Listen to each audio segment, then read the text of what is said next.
A Course in Miracles Audio Lessons, Lesson 76. I am under no laws but God's. Paragraph 1. We have observed before how many senseless things have seemed to you to be salvation. Each has imprisoned you with laws as senseless as itself. You are not bound by them. Yet, to understand that this is so, you must first realize salvation lies not there. While you would seek for it in things which have no meaning, you bind yourself to laws which make no sense. Thus do you seek to prove salvation is where it is not. Paragraph 2. Today, we will be glad you cannot prove it. For if you could, you would forever seek where salvation is not and never find it. The idea for today tells you once again how simple is salvation. Look for it where it waits for you, and there it can be found. Look nowhere else, for it is nowhere else. Paragraph 3. Think of the freedom in the recognition that you are not bound to all the strange and twisted laws you have set up to save you. You really think that you will starve unless you have stacks of green paper strips and piles of metal discs. You really think a small round pellet of some fluid pushed into your veins through a sharpened needle will ward off death. You really think you are alone unless another body is with you. Paragraph 4. It is insanity that thinks these things. You call them laws and put them under different names in a long catalog of rituals that have no use and serve no purpose. You think you must obey the laws of medicine, of economics, and of health. Protect the body, and you will be saved. Paragraph 5. These are not laws, but madness. The body is endangered by the mind that hurts itself.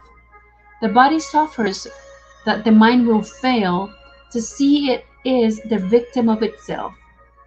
The body's suffering is a mask the mind holds up to hide what really suffers.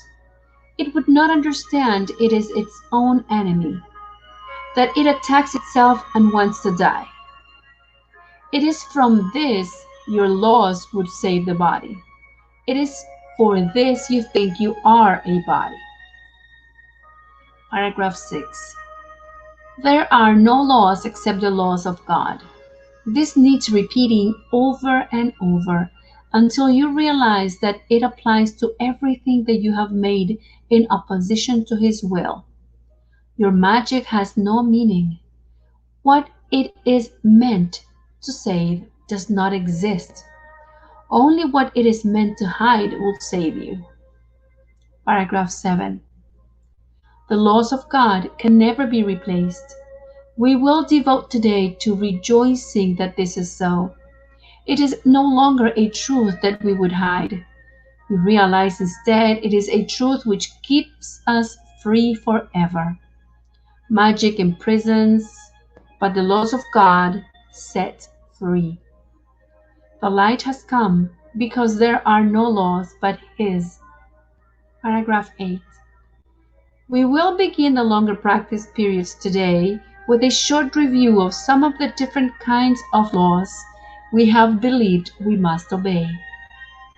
These would include, for example, the laws of nutrition, of immunization, of medication, and of the body's protection in innumerable ways. Think farther. You believe in laws of friendship, of good relationships, and reciprocity. Perhaps you even think that there are laws which set forth what is God's and what is yours. Many religions have been based on this. They would not save but damn in heaven's name. Yet they are no more strange than other laws you hold must be obeyed to make you safe. Paragraph 9. There are no laws but God's.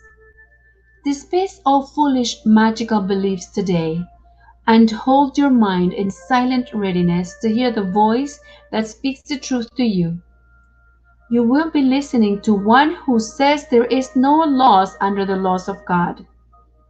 Payment is neither given nor received. Exchange cannot be made.